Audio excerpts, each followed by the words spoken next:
Ready? And we are live. Welcome to another episode of the Carnivore Evolution podcast with myself, Victoria, and our guest today is Michelle Sanders. Michelle, how are you today? Yeah, I'm not bad, thank you. Amazingly well. So, we want to talk everything about carnivore shortly. Give us a little backstory about you first. Well, it all started 2007. I had a rare cancer in my abdomen. Ended up having a lot of organs removed. They call it the mother of all surgeries because they remove lots of things: spleen, gallbladder, omentum, just appendix, you name it. I haven't got much left.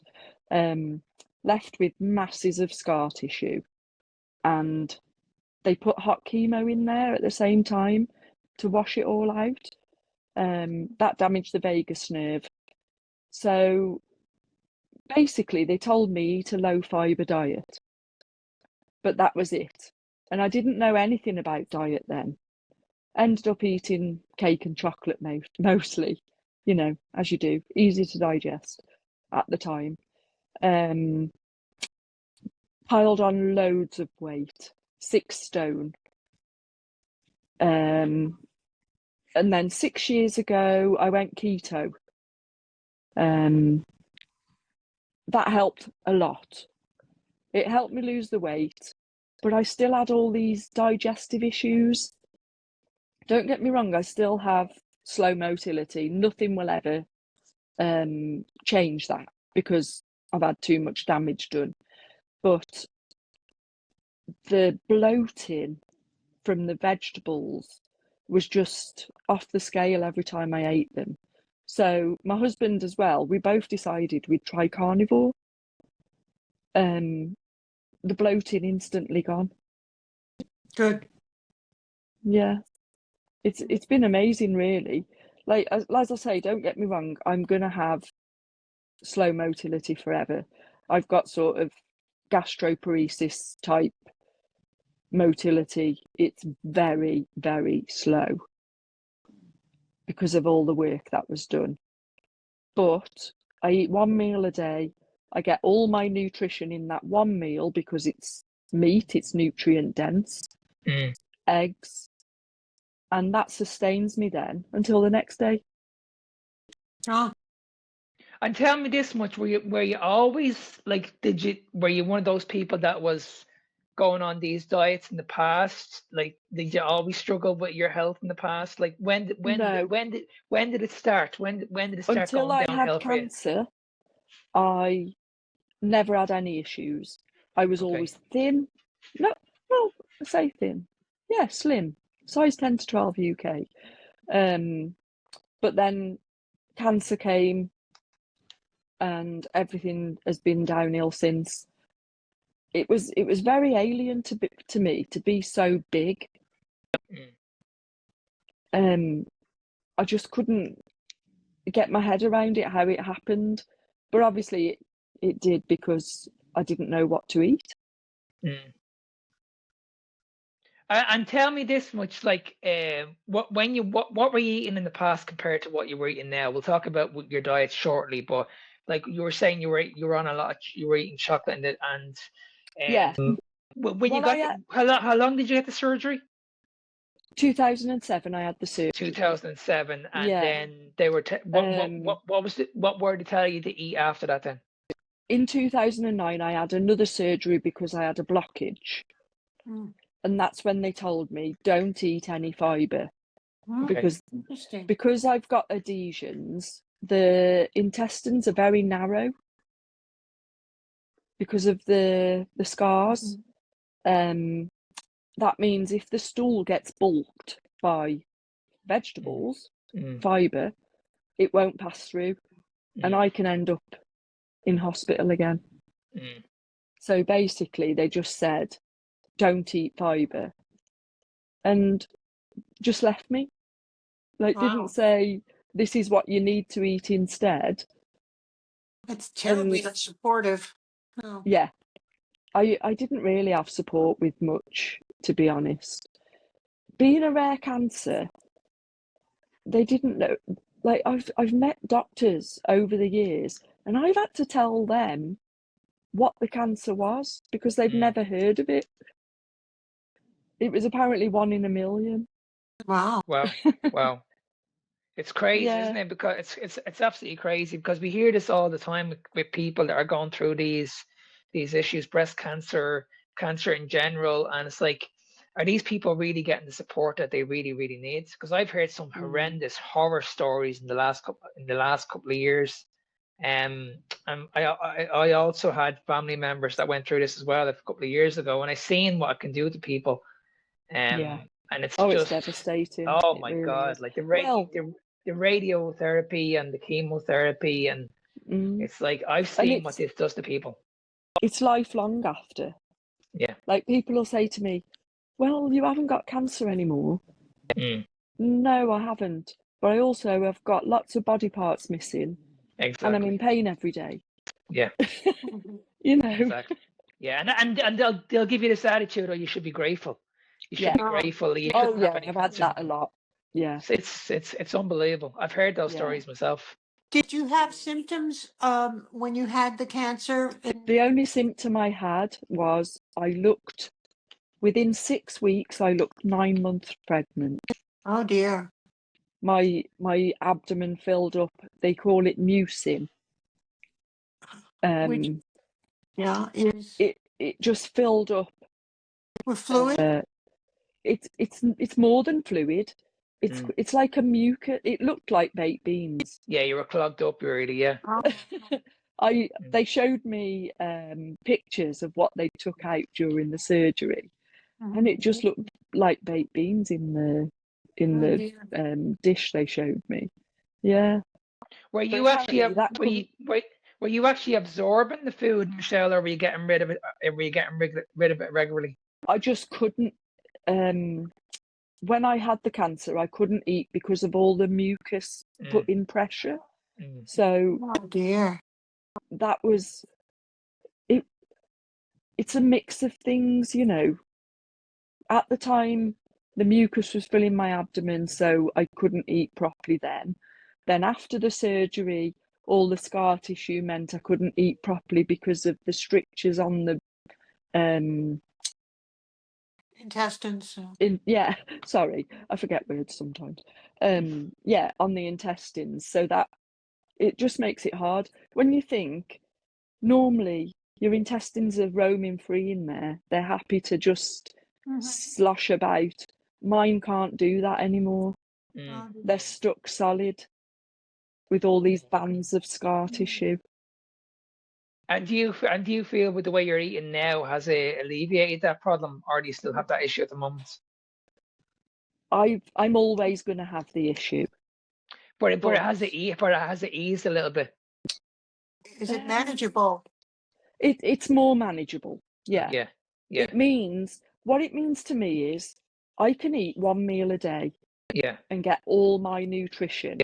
Yeah. Whereas if I wasn't eating the meat and the eggs, I would have to eat more meals to get the same amount of nutrition. Exactly. Yeah. That's what I meant. Yeah, you're getting everything pretty much, and you're absorbing it all as well. I hope so. Yeah. You would be. You wouldn't be getting rid of it. I mean, that's the good thing about the carnivore diet is like you don't waste anything pretty much. No. You're absorbing everything that goes into your body, and this is why we're always saying to people, like, listen, if you're not going to the toilet every 2 or 3 days, it's perfectly fine because your body is absorbing the food that you're giving your body. It needs that time too. Michelle, have you? How long have you been on the carnivore diet, and have you seen some improvements?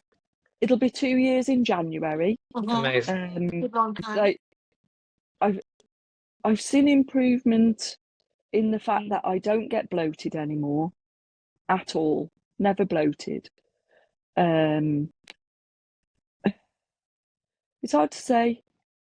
I think my skin's probably clearer, although I have got some little red thing there at the moment. My hair's a lot better. I'm trying to think.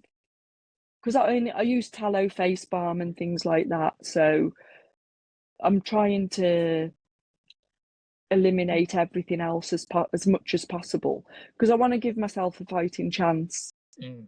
You know, Do you get once any you've had, testing done? I'm sorry. Do you not get any testing anymore. done for vitamins? No. Nutrition. I haven't done, no. But the thing is, in the UK, you have to pay for everything like that. They will test basic, like B12, folate, things like that, but they won't do a proper screening. I mean, even when they check your thyroid, all they will check is TSH. They won't check the in-depth. They won't check anything else. You have to pay for it if you want it. The NHS is completely overrun. It's the same over here, Michelle. It's an absolute disgrace. Yeah.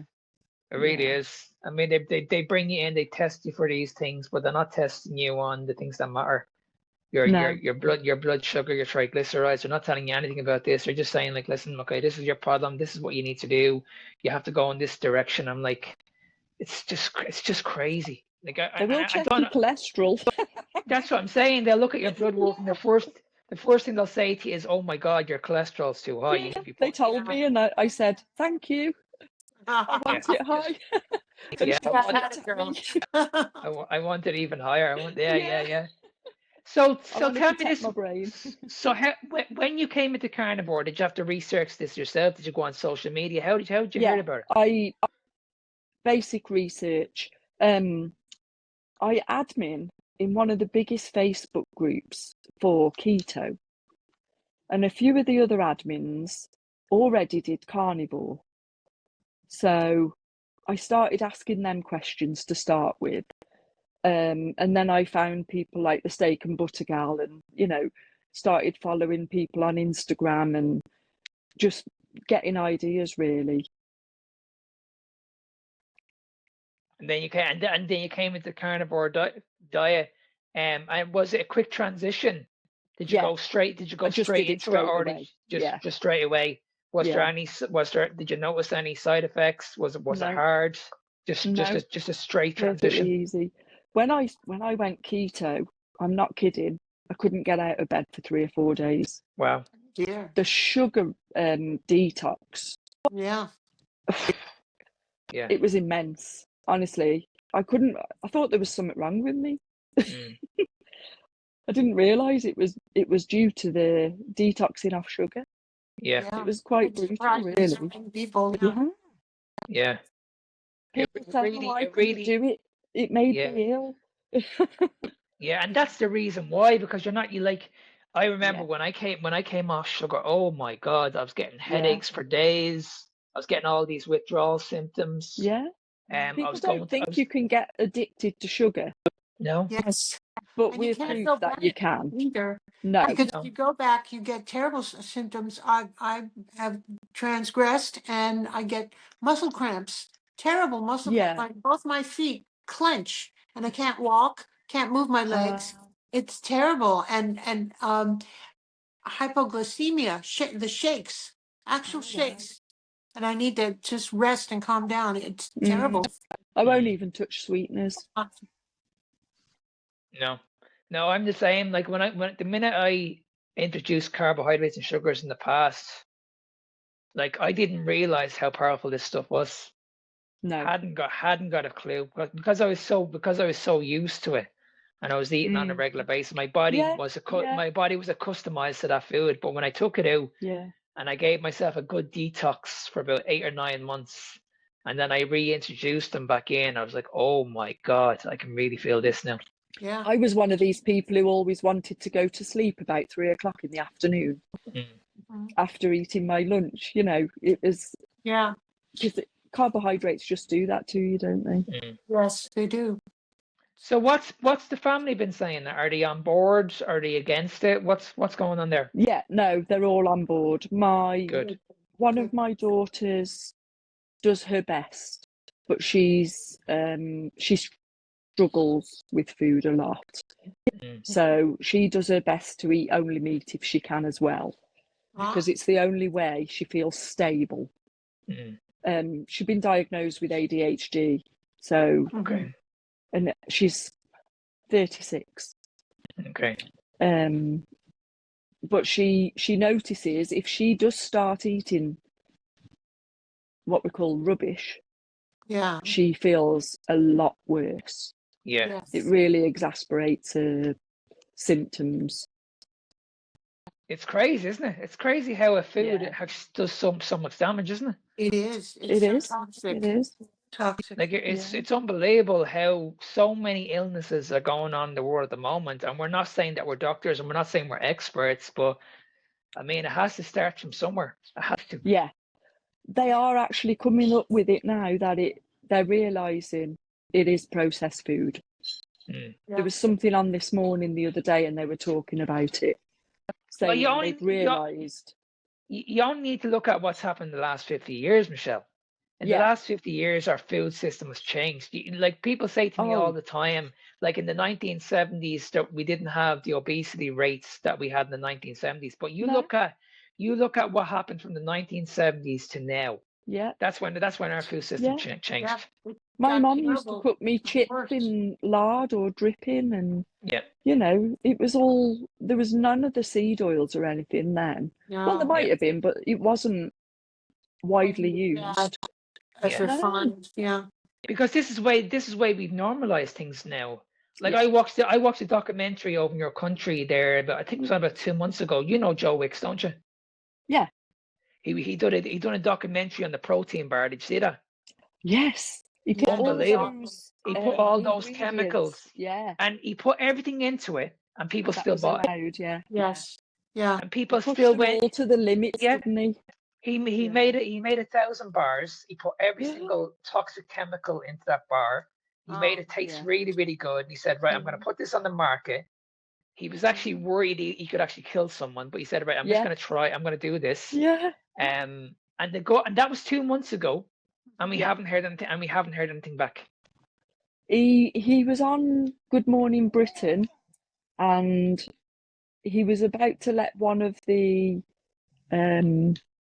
people doing the interview taste a bit, and he went, no, don't. Yeah. Don't eat it. Oh my goodness. It's unbelievable. And then you watched that documentary, Victoria, did you? Oh yes, absolutely. I think there was about I think he put about 100 ingredients into it. Yeah. Every single ingredient was legal. Yeah. They were all illegal, and they were all illegal. And it's amazing. He was actually conveyed. Yeah.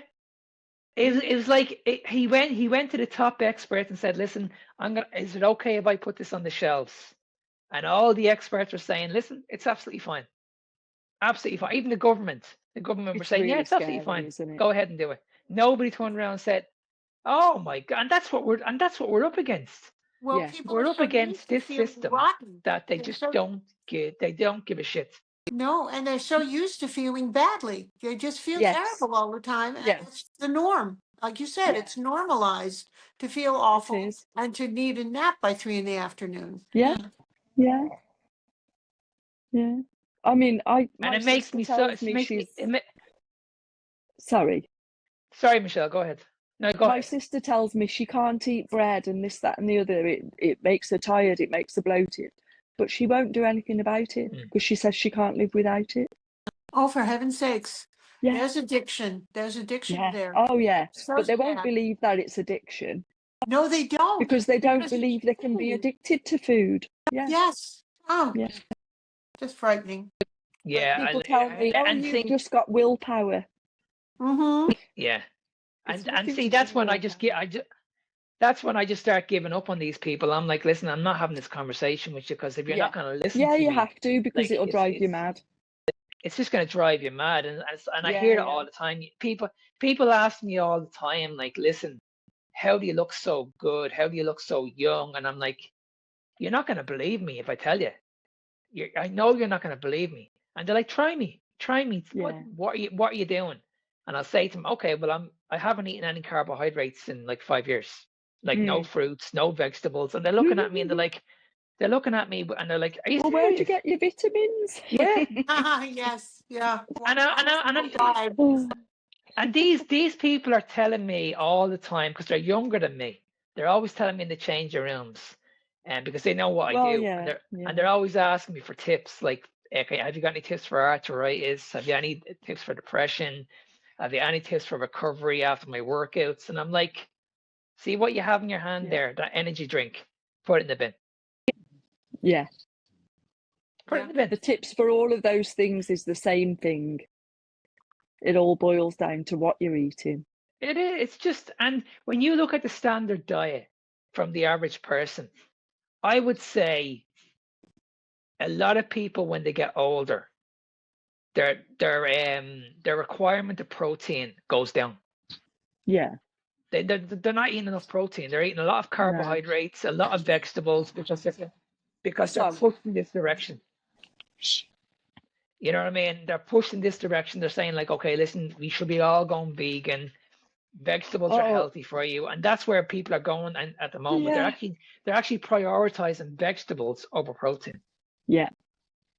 It's scary because they think they can get protein from lentils and things like that. You know, it's not the same at all, and it's not as well absorbed either. So it's just No. really a No, fallacy. try telling them you only absorb 30% of the protein from If you're lucky, plants. on a good day. Yeah.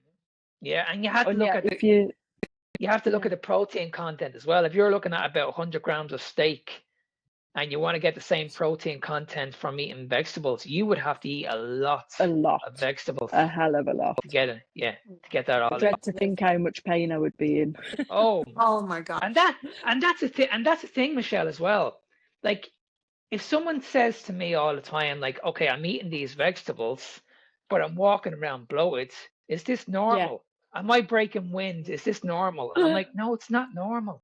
You're not meant to be going around breaking wind and being stinking and like, you know what I mean? It's not normal. That's a sign that your gut is in a really, really bad way. Not happy. Yeah. Inflammation. I mean, I've tried speaking to people with things like Crohn's and, they just don't want to know. It's like they don't believe they can get any improvement, so they won't even try. No, they won't. Because they're told it's a lifelong condition. They'll never see improvement and not even willing to try. Yeah. It's very frustrating. And they'd rather suffer in silence and be on medication for the rest of their life. Yeah. Yep. That's the worrying part, is that so many people are suffering, and their only solution is, I have to go and see my doctor. My doctor has my best interest when it comes to my health. And when we talk about that key word there, health, so you're telling me I'm going to be healthy by taking something out of a bottle, or you're going to be injecting me. Yeah. It's not right. It's not right. You know I've even had people say to me, you've had cancer, so why are you eating meat? You're just going to get it again. Oh dear. Oh no. Oh dear. Honestly, I've had people say that to me. Oh dear. Dreadful. Yeah. Unbelievable. Like people just don't care, do they? They're just not open to suggestion or not open to listening to anybody else apart from who they think knows best. Yeah, well, we've been indoctrinated that way. That's what we believe is the real truth of nutrition. Yeah. And it's very sadly wrong. Wrong. And it's such a pity, because it's such a pity because, as I mentioned earlier on, like, none of us are doctors. No. But I mean, at the end of the day, we need to be looking at, okay, what are people eating?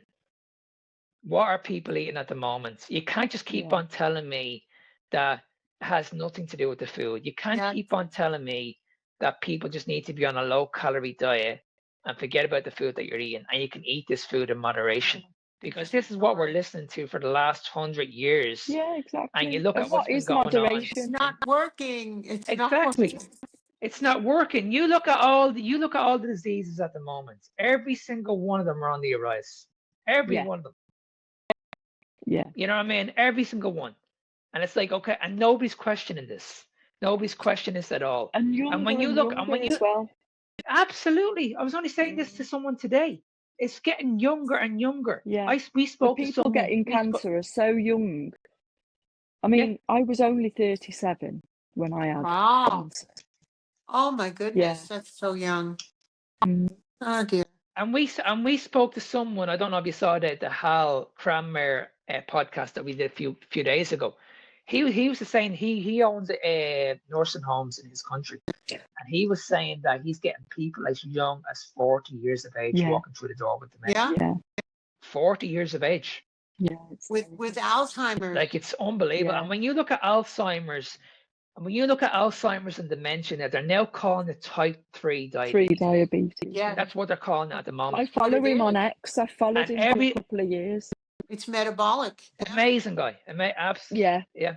He's an I've- amazing guy. Absolutely. His yeah, story is bless him. absolutely incredible. Yeah. But like you said, Michelle, it's like younger people are getting more, that they're coming down with these problems. I mean, you only need to look at children now. Children as young as 10 years of age now are walking Oh, around it's with type 2 diabetes. heartbreaking. Oh, Yes. It's awful. yeah. 10 years of Well, age. They don't stand a It's- chance because the mother is eating all the carbohydrates. Yes. Have you watched Reverse? Reversed, yeah, where they compare two placentas. Yes, I've seen that. Yes. Yeah, the It's Dr. Camberry amazing. and they compare two placentas. One is from a woman eating meat, and another is from a woman eating the standard American diet, and the difference, it's out of this world. Yes. So frightening. babies are getting all of this before they're even born. Yes. And it stays with them too. Yeah, And they keep promoting it. It's really Yeah. frightening. I've seen obese babies of 2 years of age. It's sad. It really makes me sad. It's honestly, I thought in my country it was bad until I went to America. I go to America Oh, every year in Florida, yeah. and I can't believe how bad it is over there. Yeah. It's unbelievable. I went to Florida in I've seen people that 2005. are We ordered like what they called was a one portion of whatever food it was, and it came out and the plate was huge. Yes. Way too Yeah. much. It Way was too too much. much for all much four of us junk. to share rather than just one person. Mhm. Unbelievable. And that's expected. That's expected. If yeah. you don't get that over here in the States, then they go, "What's the matter with you? What's Yeah. wrong? Where's my You've enormous not portion?" got your money's worth if it's Yeah. a small portion. Yes. Yeah. Yeah. Oh, what? Whereas I- I would but I- rather but- pay more for a good Yeah. quality small food. What are you eating on a Mm. regular basis, Michelle? What is your diet look like? Mostly steak. Mhm.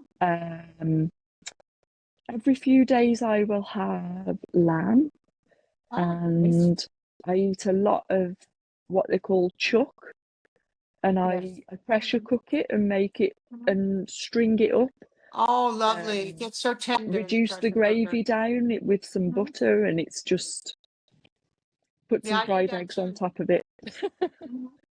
I Yeah, you don't get bored because it's really funny, isn't it? If you ate the same thing over and over of the standard American diet, you would get fed up of it and you Yes. wouldn't want it anymore. Whereas when you're eating meat, you can eat steak every day Mhm. and look Mhm. forward to that meal and never get Yes. fed up of it. It's Yes, it's it's fun. such a strange feeling. And I think that is what puts people off as well. Well, Yeah. how can you eat the same every day? Food is I know. entertainment for them. It's Yeah, Yeah. the occupation. yeah. Something to do. You know about the foodies. Everybody's a foodie. They like certain things, and it's gotta Yeah, be once you've fancy. got your mind around the fact that you're eating for nourishment, not for entertainment, Exactly. like you don't need to sit in front of the TV eating popcorn. Just sit and watch the TV. Mm, Yeah. absolutely. People Absolutely. can't, You can don't they? need it. Yeah, absolutely. Because once it's on your lap, you're gonna eat it, and then once you Yeah. start eating it, you just can't stop. Mhm. Yeah, yeah. Sadly. Because they've made it that way. They've designed the food that that you're when you start eating it, that Well, you're never yeah, gonna be they able to pay stop eating it. people, That's the don't problem. they? They pay people to find the bliss point. just so that whoever buys that are going to get that bliss point and think, oh, this is really good, and they go and buy another one. I couldn't walk past a shop without buying a Mars bar. Oh my. Honestly. That's Every time intentional. You're targeted. Yes. Yeah. Even if it was more than once a day, I could eat 3 Mars bars a day. Oh. That's how bad I was. Oh dear. Yeah. And now I couldn't It's do unbelievable. that. So where are you now? So where are you now, Michelle, in your life? Are you happy? Are you pain free? I know you said you still have it, but like, where do you feel you're at in your life at the moment? I think I've got to the best I can be, but I don't think, because of all the surgery and the damage to the vagus nerve, your vagus nerve controls everything that you do involuntary. You probably know that. So I've ended up with sleep apnea. Obviously the slow digestion. I'm trying to think of all the things it's caused. Quite a few things. I even forget to breathe when I'm awake sometimes because my brain just forgets to breathe because of the vagus nerve damage. Yeah, I'm in a bit of a, having that cancer has just messed me up completely.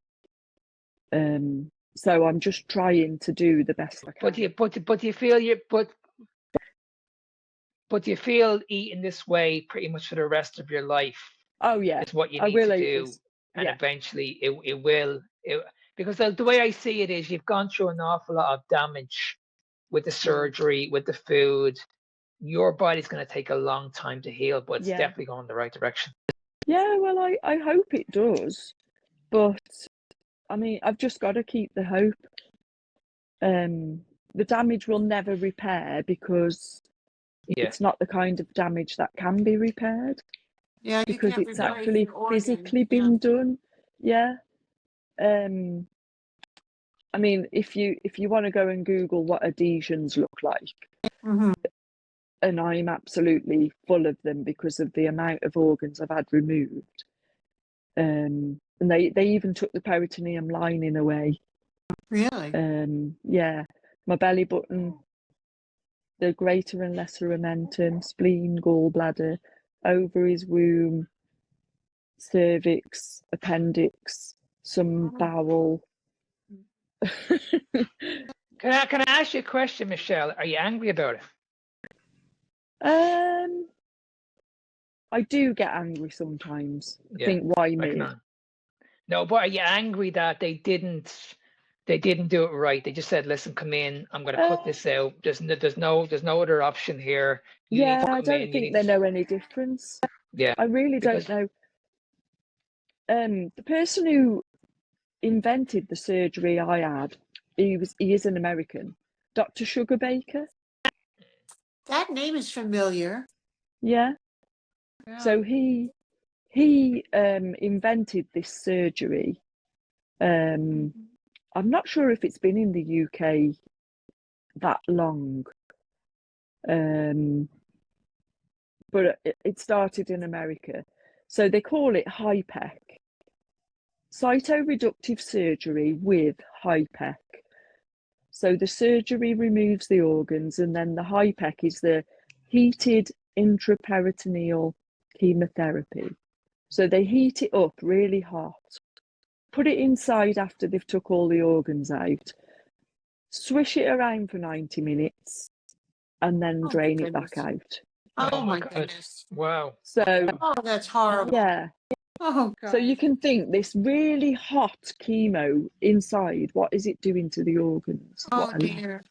The organs they removed from you had cancer metastasized to them, or was that preventative? Everything was covered. They said it was like if you threw a jam jar on the floor and that jam covered everything.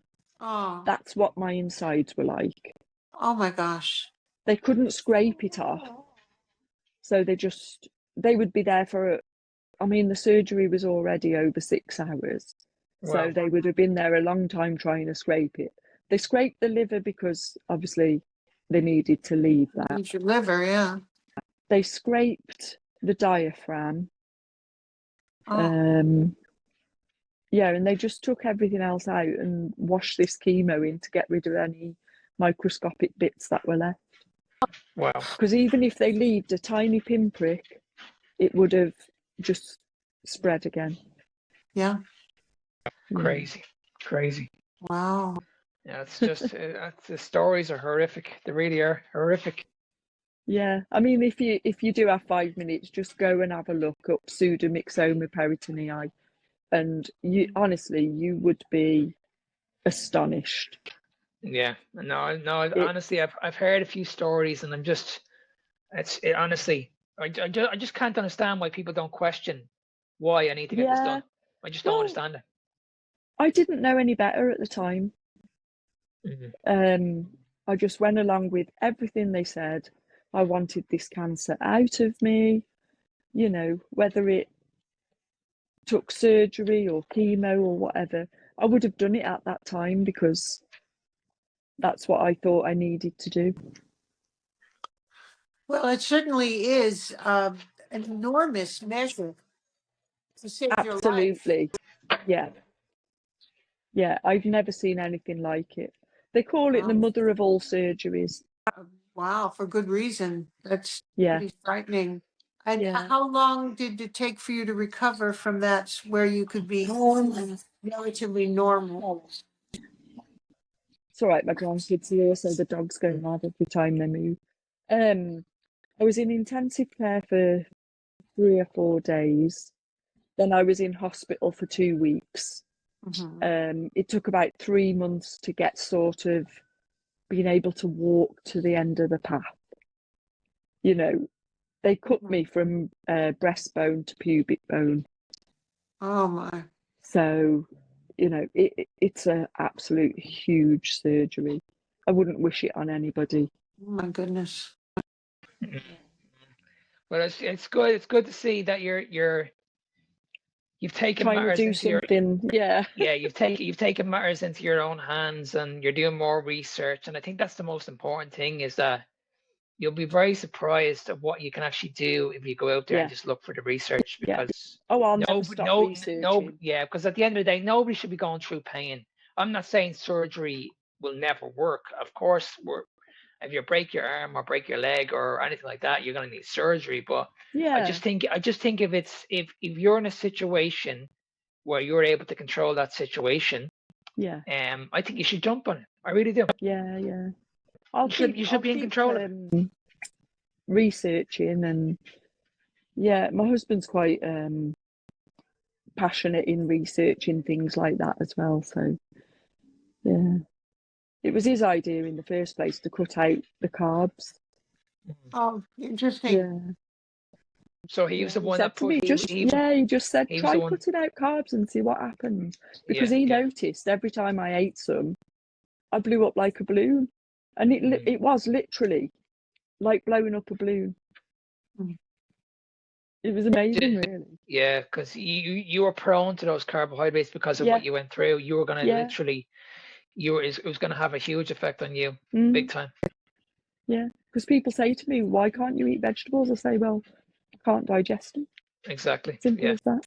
You were going, and it's the same to carbohydrates. Your body would have held on to a lot of water compared to the average person. Yeah, very puffy.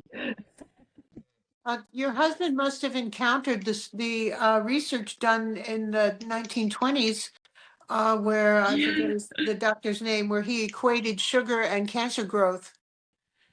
You certainly have. I'll bet you've seen that too. Yes. Well, they give you sugar when you have a CT scan to highlight all the cancer. Yes. You get glucose. You have to drink that. I've had so many of those over the years. Well, I've had kidney removed to cancer too, and I had to sit there and drink that awful stuff to get the gastrography. Yeah. So if there's anybody listening to this, Michelle, that's in the same situation as you, that's been diagnosed with cancer or any other condition for that matter, what would you say to these people? Do the research. Try eliminating processed food, carbohydrates. just to see if there is any improvement. What have they got to lose at the end of the day? Yes, good. 100%. You know, if you're in that situation anyway, what have you got to lose? Mm-hmm. Absolutely. Yes, and you Absolutely. think that would motivate most people, but sometimes it doesn't. Most No. times it doesn't. No. That I actually know. It's your life is what you have to Yeah. lose. I know a type 1 diabetic who, so that he can have dessert after his food, will have more insulin. You said that to me the other day, yeah. Yeah. Yeah. Unbelievable. Incredible. Like that's amazing. Absolutely unbelievable. Yeah. Yeah. It's unbelievable because I had this conversation with someone on social media the other day, and he was absolutely convinced I was wrong. He was a type 1 diabetic, and he was saying, like, listen, and he didn't understand what I was talking about. He kept on saying to me, your body needs glucose, your brain needs glucose. I'm a type 1 diabetic. You can't give out this false information. This is all misleading. You're going to end up killing me. And I'm like, listen, you're not listening to what I'm telling you. No. Your body needs glucose. Your body does not need carbohydrates. And I don't know how many times I need to keep on telling this to people. No, because they don't get it. understand. They don't get it. Yeah, you can get glucose without eating a lump of sugar. Yeah. Yeah. Yeah. And I've worked with many type 1s. Many type 1s. Yeah. And we've done this over a period of time. These would have been taking like a lot of units of insulin a day. A lot of insulin. And I knew at the very beginning, I didn't tell them this, but I knew at the very beginning, you work with me for about 3 to 4 months, that insulin is going to be brought down. And every single time I worked with these people, their insulin came down to probably twice a day. They were only taking the first thing in the morning. They were probably taking another one at night time, and they were only eating one meal a day, probably one or two meals a day. And these people are not taking any carbohydrates whatsoever. And then the other argument is this: everybody will tell me that if you're a type 1 diabetic, you can't gain weight, you can't put on weight. Absolute rubbish. Rubbish. If you're a type 1 diabetic and you're eating a lot of carbohydrates, trust me, you are going to gain weight. Well, yeah, because the more carbohydrates they eat, the more insulin they you're more prone to fat storage when your insulin is high. Yeah. Yes. It's the fat storage hormone at the end of I the was day. just going to say, yeah. Has nothing to do with calories. No. All calories are not equal. It has nothing to do with calories. It's got to do, calories tell People you would nothing. rather count calories than count ingredients. Yeah. And you ask the average person who's on a diet, why didn't you not stick to it? Why didn't you not lose the weight if it's all about calories? If it's all about calories, why is half the population on a weight loss injection? Yeah. Oh, yeah. Don't get me started on that one. Like it's just it just doesn't make sense. It's like, okay, well, you have all these amazing experts out there that'll always keep on saying it's all about calories in versus calories out. It's all about the law of thermodynamics. And I'm like, okay, this might work for you. You work in the fitness industry. You know how to count calories. But you say that to someone like Michelle, or say someone like John down the road who's obese. Yeah. Are you going to tell me that these people, the reason why they're struggling is because they're not counting their calories? Yeah, that's the reason. That's the only reason why they're not losing the weight. How can you say to someone who's in a wheelchair, who's over 700 pounds in weight, it's just about going on a low calorie diet? No. It's impossible. It's absolutely impossible. Everything's gone crazy. Yeah. It's not working and they're not paying attention. They don't get it that it's not working. They just keep repeating the same insanity over and over again. And see, that's what frustrates me, is because someone like yourself, Michelle, who was looking for the answers, and you were going through all of this, you would have been fed the same rubbish. You wouldn't have been given this. You wouldn't have been given the help at all, because they would have been telling you, okay, fibre, go on eat stuff in moderation. You told me at the very start what they were feeding you. It's like, okay, well, do you not see what the problem here is? You guys are giving me this information, and this is what's leading to the damage. Do you not see where we're going here? Exactly. So when people are struggling and they end up in hospital, what are they getting fed? Hospital food's dreadful. Oh, it's You know what I awful. mean? It's just it's horrendous. Conspiracy. It's like, how do you escape from it? You can't. You can't I escape from think it, they're no just matter trying what's to going dumb on. us down. And that's the problem right there, isn't it? Because Yeah. everybody's been paid into the system. Your Yeah. dietitians, your nutritionists, you have all these gut specialists, you have all these doctors. Everyone is paid into the same system. Yeah, yeah. I can't get it through to people. They only No. tell you what they've been told to say. Yes. Yes. They've not done research. They're telling you what they've been told. Yes. Yeah. The information is there. We had someone on yesterday who said he was in the hospital and they wouldn't give him butter. They gave him margarine. Oh yeah. And they wouldn't give him butter because they said butter is a carbohydrate. And I'm, Yeah. No, What? stop it. That's just terrible. Oh dear. And that Yeah. was a dietitian person. It was just someone who was supposedly There's no hope. There is. there is it seems that way. It seems there's no hope. Yeah. I hope Yeah. there is. I'm Yeah, certain there is. Well, Michelle, I'm delighted you came on. I'm delighted you're on the road to recovery. Hopefully, we'll have a different Hopefully, conversation in the next year or two. Yeah, You'll let's be a hope bit so. of a- Yeah. But we'll definitely stay in touch because I'd like to speak to you again, maybe in around 6 months to like 8 months, Yeah. and see where you are from there. But Okay. the way I see it is like, don't change anything. You know what you need to do. No. Just keep going. I couldn't even bring myself to go back. Yeah. No. I'm that type of person. You know, Well, it's easy to do with willpower. But that's what I'm saying. It'll be very Yeah. interesting to see where you were Yeah. compared. Like we had this first conversation now. It'd be very, Yeah. very interesting to see where you were in 8 months' time. Yeah, definitely. You know what I mean? It's like you said, it has nothing to do with willpower. We all know what willpower is. Motivation only lasts a little bit, but at the end of the day, if you're not giving your body the right food, that motivation doesn't last very long. No, exactly. Yeah. It All winds down hormones. 100%. So where can people go to find you? You're on TikTok at the moment, aren't you? Yes. What's the I address don't there? post anything on TikTok personally. I'm very I worry what people think of me. Oh dear. You're So on Instagram though, aren't you? I'm on Instagram and I'm on X. Mostly on X. I talk about carnivore and Mhm. all things keto and Mhm. trying to get people to give up the processed food and the sugar, and so Well, what I would say to you is, Michelle, don't give up the fight because we need more No. people like you. no, You know, it's only when you stay quiet in the background that's when people get frustrated. Like, you have Yeah. a story, you need to tell people your story because you're not the only one out there. You're not the only one that's out there no, that's going through definitely this. not. No, You know what I mean? And if we're gonna give people hope, we can't stay behind the phone. We need to get on No. the phone and spread awareness. yeah.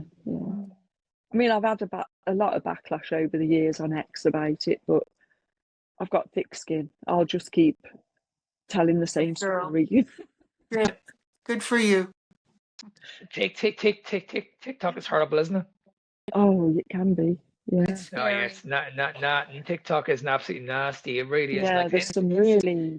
Instagram is great, but like, oh my God, I've had death threats on TikTok. Oh, my. Oh really? That's Yeah, terrible. from the vegans.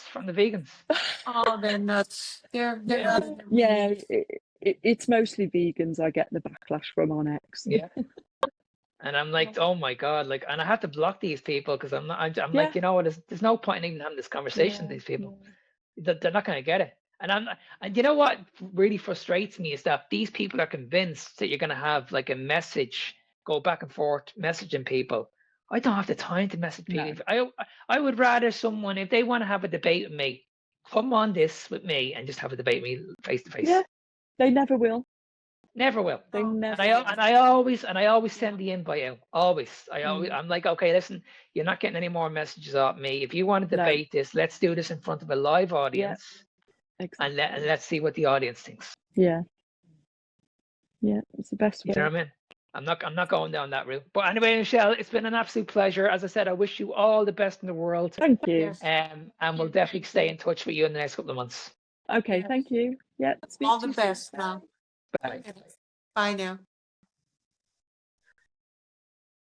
Okay.